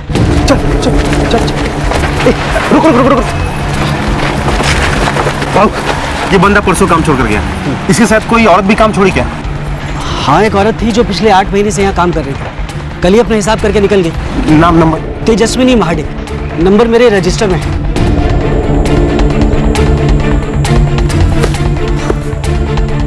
जगदीश, और कितना दूर है? बस यही है, 10 मिनट में पहुंच ही जाएंगे। तब तक ये ठंडा पी लो।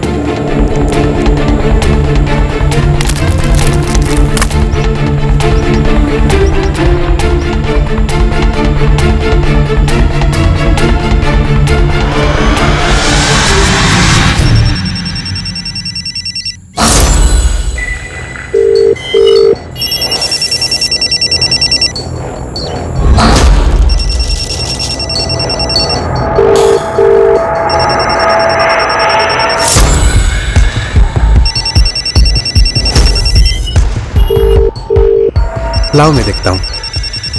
ये अचानक इतनी नींद क्यों आ रही है? धूप की वजह से आ रही होगी। तेजस्विनी फोन नहीं उठा रही है। उसके घर का एड्रेस भी है मेरे पास। जल्दी तो जल्दी। अब इस तेजस्विनी का फोन स्विच ऑफ है। हाँ सर, मैं तेजस्विनी के घर ही जा रहा हूँ और 2 बंदे को खूनी के घर भेजा है। हम आधे घंटे में पुणे पहुंच रहे हैं। तुम जल्द से जल्द तेजस्विनी के घर पहुंचो। तुरंत मुझसे कांटेक्ट करो। तेजस्विनी यही रहती है? हाँ, क्यों? बुलाइए जरा। वो घर पर नहीं है। वो आज सुबह सोलापुर काम के लिए गई है। इसके साथ गई? नहीं, हम तो नहीं जानते इसको। हाँ, तेजस्विनी कह रही थी उसका कोई सुपरवाइजर है जगदीश माने करके, उसने एक अच्छी नौकरी दिलवाई है उसे। तेजस्विनी का और भी कोई नंबर जो अभी है, उसके अलावा कोई नंबर? नहीं, उसका एक ही नंबर है। पर आप लोग हो कौन और तेजस्विनी के बारे में इतना पूछ रहे हो? मेरी बेटी ठीक तो है ना? माँ जी, आपकी बेटी खतरे में हो सकती है। उसकी अगर कोई भी फोटो है तो जल्दी दीजिए, तुरंत। खतरे में? किस खतरे में है मेरी बेटी? सर देर हो गई। सन की तेजस्विनी को लेकर सोलापुर निकल गया। कैसे निकली? तेजस्विनी की माँ बता रही थी बस से।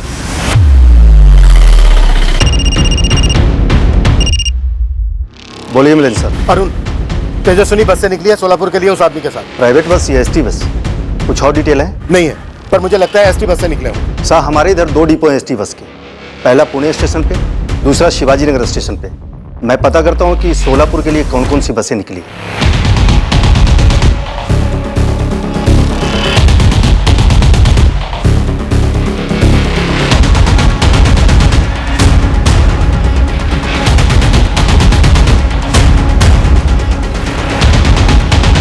इस वक्त हमारा मुकाबला समय से था और हम काफी पीछे चल रहे थे। हमारा मुजरिम हमसे जितने करीब था उतना ही दूर भी था। वो हमसे एक कदम आगे ही था, पर फिर भी हमने हार नहीं मानी। हमने पुणे से निकलने वाली सोलापुर की हर एक एसटी बस को टटोला, ये समझकर कि मुजरिम अपनी टारगेट तेजस्विनी को एसटी बस में ले गया होगा। हमने दोनों की फोटोज भी सर्कुलेट की थी। हम पुणे सोलापुर के रास्ते पर हर पेट्रोलिंग टीम के टच में थे। हर गुजरने वाली बस को रोका जा रहा था। एसटी, प्राइवेट, सभी। सोलापुर पुलिस भी फुल रेड अलर्ट पे उधर आने वाली सभी बसों की तलाशी ले रहे हैं। इनकेस हमसे कोई बस मिस हो जाए। मुझे डर है कि कहीं देर ना हो गई। हमारे खोज शुरू करने से पहले कहीं वो उतर ना गया। कत्ल की लोकेशन ज्यादातर सुनसान इलाके रहे हैं जिनका मुआयना वो पहले ही करा था। फिर भी लगे रहते हैं। कम से कम हमें इतना तो मालूम है कि वो इन 2 शहरों के बीच में है। हम उस तनकी को पकड़ लेंगे सर। उम्मीद यही है कि वो तेजस्विनी के साथ कुछ करे, उसके पहले ही हम उसे थक पाए। दिन के आखिर में कई बसों की स्कैनिंग के बाद आखिरकार हमें हमारी मंजिल नजर आने लगी। तीर निशाने पर लगने को।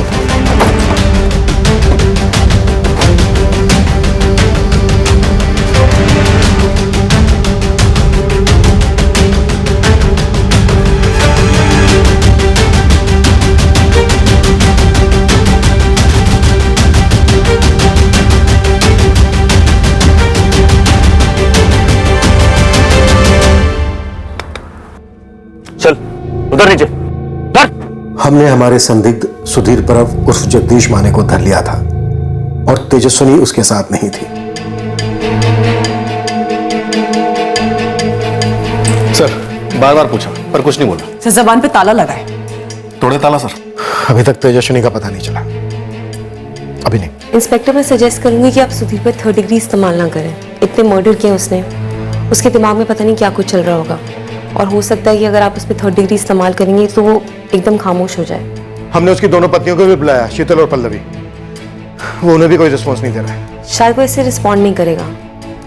इंस्पेक्टर आप मेरे वहाँ आने तक का वेट कर सकते हैं, मैं उससे बात करूंगी। ओके, लेकिन जल्दी आना।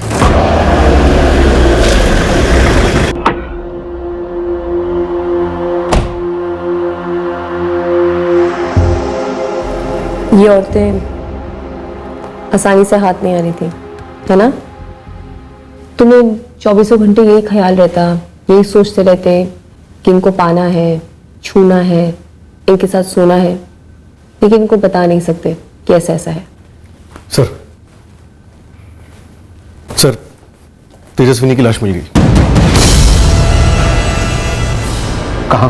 पूना से लगभग 50 किलोमीटर दूर, सोलापुर की तरफ, जंगल इलाके में।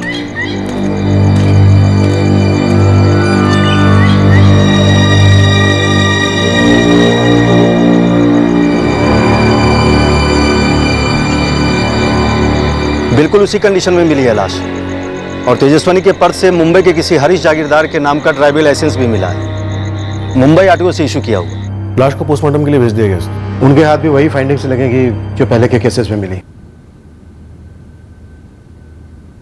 तेजस्विनी की लाश मिली। लेट हो गया। काफी। पता करना होगा इससे कि नासिक और मडगांव की वो दोनों औरतें कौन थी। बोलेगा, ये जरूर बोलेगा। सुधीर, एक खबर है तुम्हारे लिए। मधु आई है तुमसे मिलने।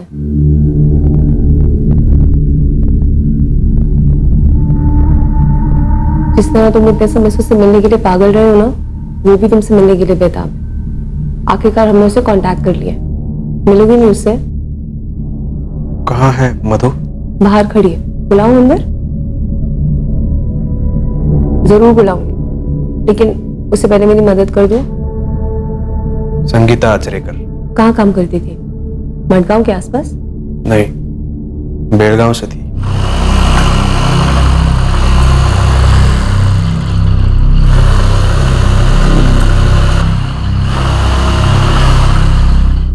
इस संगीता को तुम बेलगांव से मडगांव लेके आए थे किसी नौकरी के बहाने? मडगांव नहीं, पणजी। और फिर वहां तुमने कृष्ण मंदिर में माथा टेकने का बहाना बनाया। तुम वहां पहले भी गए हो? हाँ।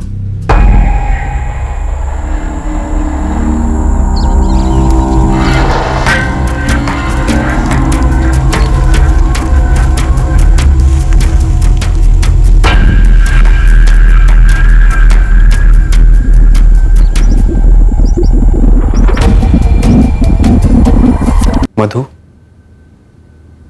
मधु कहाँ है? कहाँ है मधु? सुधीर, बस तुम मुझे ये बता दो कि ये औरत कौन है, फिर मैं मधु को अंदर बुलाती हूँ। वो भी काफी समय से तुम्हें मिलने के लिए इंतजार कर रही है। ये वैष्णवी है, वैष्णवी परदेशी। और तुम इसे नासिक कहाँ से लेके आए थे? सूरत से। ये किसी कंस्ट्रक्शन साइट पे काम करती थी?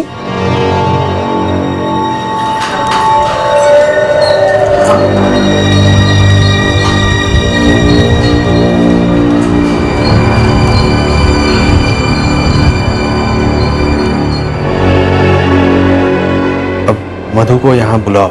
बस एक और सवाल, तुम्हारी दूसरी बीवी पल्लवी, उसकी छोटी बहन मोनाली, उसको क्यों मार डाला? लाश कहाँ है? हमने वाई और चिपलून के बीच का चपा चपा छाना, लेकिन लाश नहीं मिली।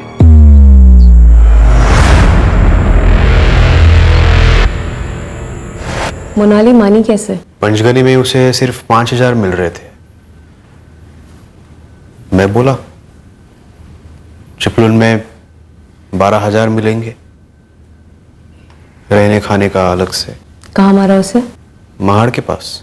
तुम उन जगहों को पहले वीडियो में उतारते थे, वीडियो रिकॉर्डिंग करते थे। कारण क्या था उन्हें मारने का? क्या दुश्मनी थी उन औरतों के साथ? मधु कहाँ है? क्या तुम इन औरतों को पहले अप्रोच करते थे और ये तुम्हारे साथ सोने से मना कर देती थी, इसलिए तुम इनकी ड्रिंक में बेहोशी की दवाई मिलाते थे, कॉन्डोम यूज करते थे और इनके साथ सेक्स करते थे और फिर इनका कत्ल कर देते थे? सुधीर, तेजस्विनी को मारने के लिए तुमने इसको इस्तेमाल किया, बाकी सबके मर्डर्स के लिए भी तुमने चाकू का इस्तेमाल किया। तुम लोगों की आइडेंटिटीज बड़ी चालाकी से चुराते, काफी शातिर प्लानिंग रहती होगी, नहीं? मधु कहाँ है? ये आदमी मानसिक रूप से प्रभावित जरूर है, पर ऐसा लगता नहीं कि इसको कोई गंभीर मानसिक बीमारी है। यह आदमी विकृत है। इसका दिमाग स्टडी करने के लिए इससे डिटेल में बातचीत करनी होगी। हमें जो चाहिए था वो मिल गया है, केस सोल्व हो गया। अब हम चार्जशीट फाइल कर सकते हैं। संगीता आचरेकर और वैष्णवी परदेसी, इन दोनों की फैमिली को ट्रेस करना होगा। रचना, इस हत्यारे को स्टडी करने का तुम्हें काफी वक्त मिलेगा। अब हम इसे फरार नहीं होने देंगे। एंड आई होप इंस्पेक्टर, अगर फ्यूचर में ऐसा कोई केस आए तो स्टडी को काम में लाया जाएगा। पल्लवी को गहरा सदमा बैठा उसके पति की हकीकत जानकर। उसका परिवार हक्का बक्का रह गया ये जानकर कि उनकी दूसरी बेटी इसी आदमी के हाथों मारी गई थी। तेजस्विनी का परिवार तहस नहस हो गया ये जानकर कि तेजस्विनी को धोखे से ले जाया गया और फिर कत्ल कर दिया गया। तेजस्विनी के केस में भी मॉडस ऑपरेंडी सेम थी। महाड़ पुलिस से कांटेक्ट करने पर पता चला कि मोनाली कुर्वेकर की लाश उन्हें पास ही के जंगलों में मिली थी। शिनाख्त ना होने पर उसे लावारिस मानकर उसका क्रियाकर्म कर दिया गया था। संगीता आचरेकर और वैष्णवी परदेसी के परिवारों से कांटेक्ट किया गया। पता चला दोनों तलाकशुदा थी और अकेली रहती थी। दोनों के परिवार वालों ने औपचारिक तौर पर इंक्वायरी की थी उनके काम की जगह पर उसके बाद उन्हें एक तरीके से भुला ही दिया था।